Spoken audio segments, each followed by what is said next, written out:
ये 400 का लक्ष्य ना सिर्फ हम लोग पार करेंगे, बल्कि बिहार में जो पिछली बार एक सीट किसी कारणवश हम लोग की रह गई थी, इस बार 40 की 40 सीटें एनडीए का ये गठबंधन मिलकर जीतेगा। मेरी जो सीटें हैं वो सिर्फ मेरी हैं।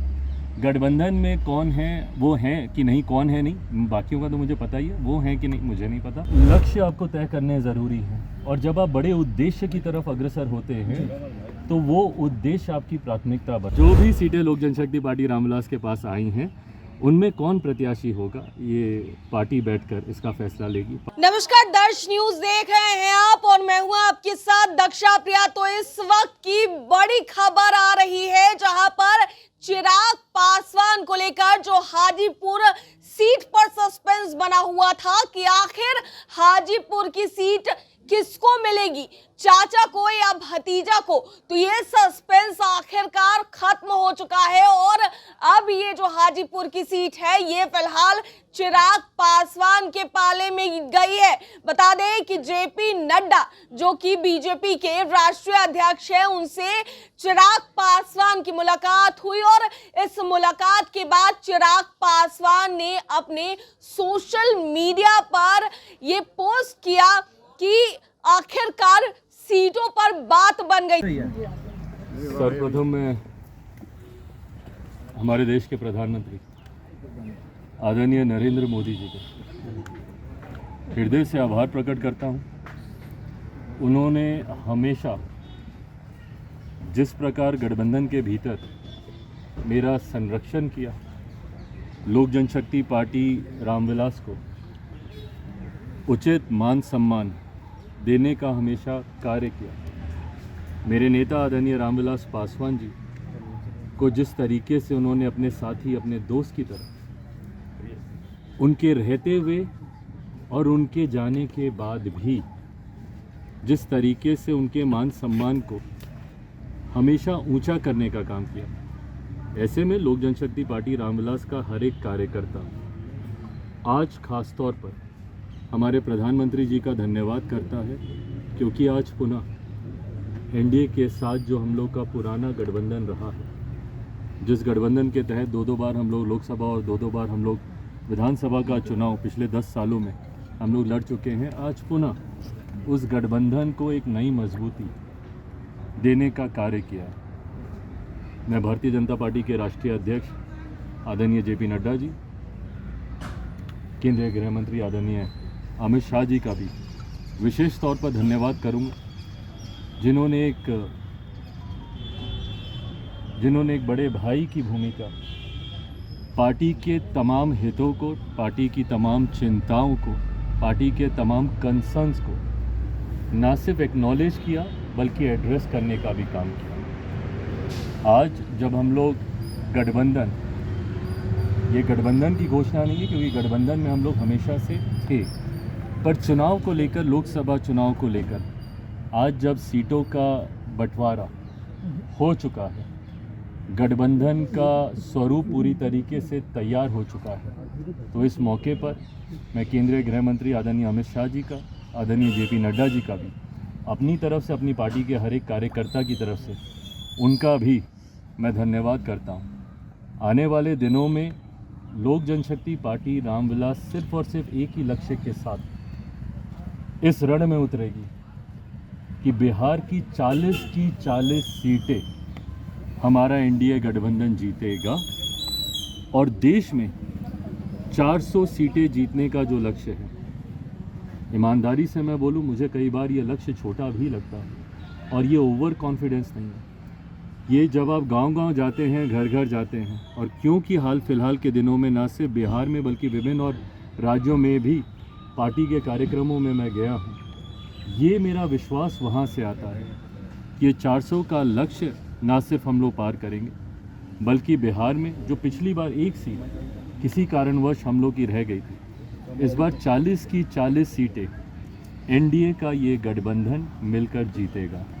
सर 2014 और 2019 का जो फार्मूला था सीटों को लेकर, क्या उसको लेकर कुछ आप बता पाए कि 2024 में जो फार्मूला होगा वो क्या होगा? सहमति बन गई है? भाई हकीकत है, मैं दोहराता हूँ जो मैं बार बार मैं कहता हूँ कि मैं गठबंधन धर्म की मर्यादा को तोड़ूंगा, कि मैं कोई भी बात सार्वजनिक आप लोगों के साथ पहले कर लूं, जबकि गठबंधन और आप लोगों ने देखा है कि हमेशा से 2014 में भी गठबंधन के तमाम साथियों ने बैठकर इसकी घोषणा की, 15 में भी विधानसभा के चुनाव में भी हम लोगों ने ऐसा ही किया, 19 में भी ऐसा ही रहा, 20 में भी ऐसा ही रहा।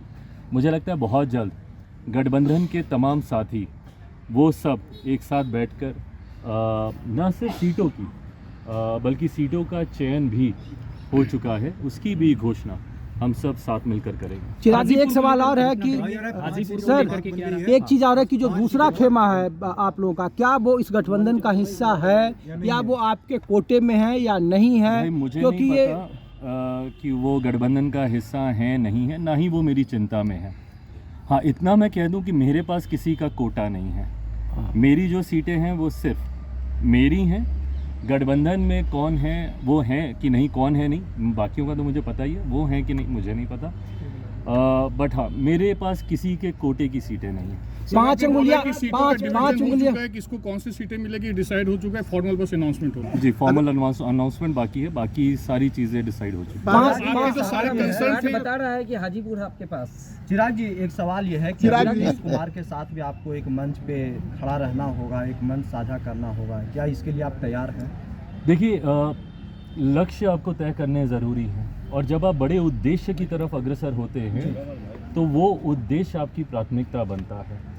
कई बार कई मौक़ों पर हर किसी ने अपनी अपने मतों को अलग रखकर गठबंधन के हित में, राष्ट्र हित में फैसले लिए हैं। ऐसे में आज की तारीख में जब मैंने कहा कि 40 की 40 सीटें जीतनी हैं, उसमें यकीनन भारतीय जनता पार्टी की एक अहम भूमिका है, मेरे मुख्यमंत्री नीतीश कुमार जी की, उनके पार्टी की एक अहम भूमिका है, लोक जनशक्ति पार्टी रामविलास की एक अहम भूमिका है, तमाम हमारे सहयोगी साथी इस गठबंधन के जितने भी और घटक दल हैं उन सब की एक अहम भूमिका है। ऐसे में हम सबको एक मंच पर आकर एकजुटता दिखाकर 40 की 40 सीटें हम लोग जीते, उस ओर हम लोग को कार्य करना होगा, और तभी हम लोग 400 का जो लक्ष्य है उसको हम लोग पूरा कर पाएंगे। हाजीपुर को लेकर कोई इशू आपका है अभी भी? जमुई से बहुत लोग पूछ रहे हैं, प्रेजेंट करेंगे या नहीं करेंगे? 14-19 में आपने ये अब क्योंकि अब सीटों का बंटवारा हुआ है, और बहुत खूबसूरती से आपने प्रश्न पूछा ताकि पता चल जाए कि मेरे पास कौन कौन सी सीटें हैं। बट हाँ, जो भी सीटें लोक जनशक्ति पार्टी रामविलास के पास आई हैं उनमें कौन प्रत्याशी होगा ये पार्टी बैठकर इसका फैसला लेगी, पार्टी का संसदीय बोर्ड इसका फैसला लेगा, और वो भी मुझे लगता है it's just a matter of time, because अब अधिसूचना मुझे लगता है जल्द आएगी, तो बहुत जल्द ये सारी बातें भी साझा की। आपके कुछ कंसर्न्स हैं, वो आपने नड्डा जी, अमित शाह के सामने अपने कंसर्न्स उठाए, तो उस कंसर्न्स को क्या बीजेपी ने एड्रेस कर दिया है? Well addressed, all the concerns, each and every concern has been very very very well addressed. Chirag ji, Paras ji अब राजनीति से संन्यास लेने का ऐलान करने वाले। चिराग जी, एक सवाल है कि आरजेडी बुला रही है कि आरजेडी करे कि नीतीश कुमार चिराग पासवान को वहाँ कुछ हासिल नहीं होने देंगे, क्या आपको जो आरजेडी की ओर से ऑफर है आप कैसे देखते हैं? मैं दोहराता हूँ, अब हम लोग का लक्ष्य किस तरीके से एनडीए 400 सीटें जीते, जिसमें बिहार का सबसे केबल कहाँ ले जा रहे हैं? लगातार जिस तरीके से हाजीपुर को लेकर के सस्पेंस बना हुआ था, लगातार ये कहा जा रहा था कि आखिर किसको मिलेगी, इसको लेकर कई तरह की चर्चा भी हो रही थी। कहा यह भी जा रहा था कि चिराग पासवान महागठबंधन में भी जा सकते हैं,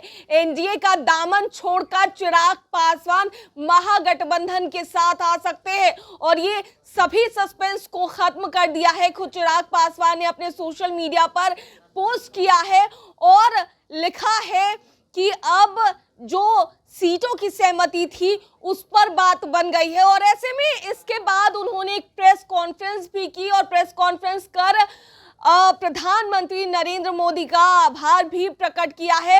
वहीं अब देखने वाली बात होगी कि जिस तरीके से चाचा और भतीजे को लेकर के बात हो रही थी कि आखिर किनके पाले में जाएगी, तो चिराग पासवान से तो भारतीय जनता पार्टी की बात बन गई है, लेकिन अब बीजेपी चाचा पशुपति पारस का क्या करेगी, क्योंकि दावेदारी दोनों तरफ से ही थी। चिराग पासवान हो या फिर उनके चाचा पशुपति पारस हो, दावा दोनों ही कर रहे थे। अब चिराग पासवान को मना लिया है बीजेपी ने। ऐसे में जो पशुपति पारस हैं उनकी नाराजगी किस तरीके से दूर होगी ये देखने वाली बात होगी। लेकिन फिलहाल इस वक्त की जो बड़ी खबर सामने आ रही है वो यही है कि चिराग पासवान को हाजीपुर की सीट मिल गई है और सीटों पर बात बन गई है। दर्श न्यूज में फिलहाल के लिए इतना ही। बने रहिए हमारे साथ देश और दुनिया की तमाम खबरों के लिए।